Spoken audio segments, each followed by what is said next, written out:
Hello and welcome to AD4 TV Radio News Update, coming to you live from Abuja, Nigeria's capital. I am Adirayo Senami. The Nigerian Medical Association (NMA) has kicked against the federal government's decision to ease lockdown in Lagos, Ogun, and the Federal Capital Territory effective Monday, 4th of May, describing it as premature. Nigeria's President Muhammadu Buhari, in a state broadcast on Monday, had announced a phased and gradual easing of the 5-week lockdown in 3 places. Reacting to this, the NMA president, Dr. Francis Faduile, in a statement on Friday night in Abuja, says the timing for the government's decision is not right because the nation is still battling with inadequate personal protective equipment for health workers, lacking enough bed spaces in states for infected people, and experiencing rising infections across the country, amongst others. The Ebonyi State Commissioner for Internal Security and Border Peace, Stanley Emega, on Friday confirmed the arrest of an official of the Nigerian Security and Civil Defense Corps, Mbam James. Newsmen gathered that Mbam James was attached to the Orumba Munze area in Anambra State and was allegedly smuggling 2 passengers on his motorcycle into Ebonyi State. In an interview with journalists in Abakaliki this Friday, Emega noted that the NCDC official was arrested by members of the Ebonyi State Neighborhood Security Watch at the Timber Shade axis of Afikpo North local government area. 10 more persons have tested positive for COVID-19 in Bauchi State, bringing the total number of confirmed cases in Bauchi to 48, including 42 active cases and 6 recoveries. Confirming the new infections shortly after the announcement by the Nigeria Center for Disease Control on Friday night, the chairman, Bauchi State Primary Healthcare Development Agency, Dr. Rilwan Mohammed, said the new cases include 6 more Almajiri deportees from Kano State. The state governor had said 345 Almajiri children were repatriated to the state from Kano, Kaduna, and Plateau, amongst others. In world news, the technical lead for the World Health Organization's Health Emergencies Program, Dr. Maria Van Kerkhove, has congratulated the Chinese city of Wuhan for having no severe coronavirus cases left. Wuhan was the epicenter for the country's coronavirus outbreak and was placed under lockdown from January till April, when the lockdown was lifted. Dr. Maria also praised residents of the city who followed emergency measures and stayed at home to curb the virus. The Prime Minister of Ireland, Leo Varadkar, has said the country is extending its lockdown by easing restrictions in 5 phases, 3 weeks apart, beginning on the 18th of May, while the 5th stage will commence on the 10th of August. Prime Minister Leo Varadkar says the nation will move carefully from one phase into the next for the coronavirus to remain under control. He added that in spite of restrictions being eased, there will be a long-term need for physical distancing until a vaccine for COVID-19 is available. In the first phase, some shops will reopen and some sports will restart. People will also be allowed to meet in small groups. Schools, however, reopen in September.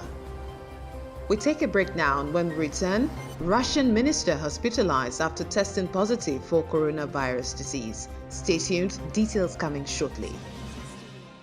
Mental health and the COVID-19. It is no longer news that the coronavirus disease is now a pandemic. New cases are on the rise and the death rates have increased. People may develop issues of poor sleep, poor eating habits, undue irritability, and uncertainty. Some may also start to cope with the use of alcohol, substances of abuse, and self-harm.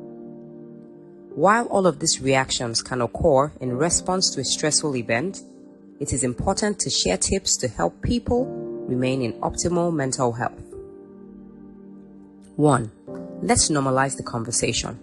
If you feel anxious or afraid about the virus, remember, you are not alone. 2. Don't self-diagnose. Just because you have symptoms that are alike to COVID-19 doesn't mean you have it. 3. Plug out and limit sources of information to credible ones. 4. Develop a healthy daily routine, especially as quarantine is ongoing. 5. Focus on the things you have control over. 6. Practice social distancing, not social isolation. Utilize online channels to keep in touch with friends, family, and loved ones. 7. Avoid maladaptive coping techniques such as drinking and smoking excessively or self-harm. 8. Educate children, the elderly, and loved ones on social distancing, quarantine, and how to keep safe. 9. Take care of yourself by eating healthy and sleeping well. 10. Create time for self-development via reading and online webinars. 11. If you or anyone you know has a physical or mental health problem, please use your medications and encourage them to do same. 12. Reach out, seek help, and get help should the need arise for your health. Remember that there is no health without mental health. Welcome back and thanks for staying with us. Russian Construction and Housing Minister Vladimir Yakushev has been hospitalized after he was confirmed positive for coronavirus. The country has seen a steady increase in infections that have reached the highest levels of government. The minister said he'll receive treatment under the supervision of doctors at one of Moscow's hospitals in the country. Russia is now the European country with the most new infections, as the numbers surged past 100,000 on Thursday. The country now has 114,431 cases, the 8th highest in the world, and 1,169 deaths, mostly in the Moscow region and St. Petersburg. In another development, the Prime Minister of Mauritius, Pravind Jugnauth, on Friday announced the extension of its lockdown until the 1st of June. He asked citizens to be a little more patient to avoid any risk of a second wave of infections. In his televised address to the nation, the Prime Minister announced that schools will remain shut until the 1st of August. The island's beaches will remain off limits and no more than 10 people will be allowed to attend weddings and funerals. He added that the National Assembly will get back to work on the 5th of May to introduce and debate a COVID-19 bill which will legislate aspects of the eventual lifting of the lockdown and planned return to normalcy from the 2nd of June. India's Ministry of Health and Family Welfare reported 2,293 new cases of coronavirus this Saturday, its biggest single-day increase since the outbreak began. That takes the national total to 37,366 cases and 1,218 related deaths, according to the ministry. All 1.3 billion people in India remain under lockdown. State borders are closed, transportation is suspended, businesses are shut, and people are ordered to stay at home. Indonesia's health ministry official, Ahmad Yuryanto, says the country has recorded 292 new coronavirus cases on Saturday, taking the total number of infections to 10,843. Yuryanto also reported 31 new deaths, taking the total number of fatalities to 831. The number of people who have recovered from COVID-19 rose by 74 to 1,165. So far, the country has tested more than 79,800 people for coronavirus disease.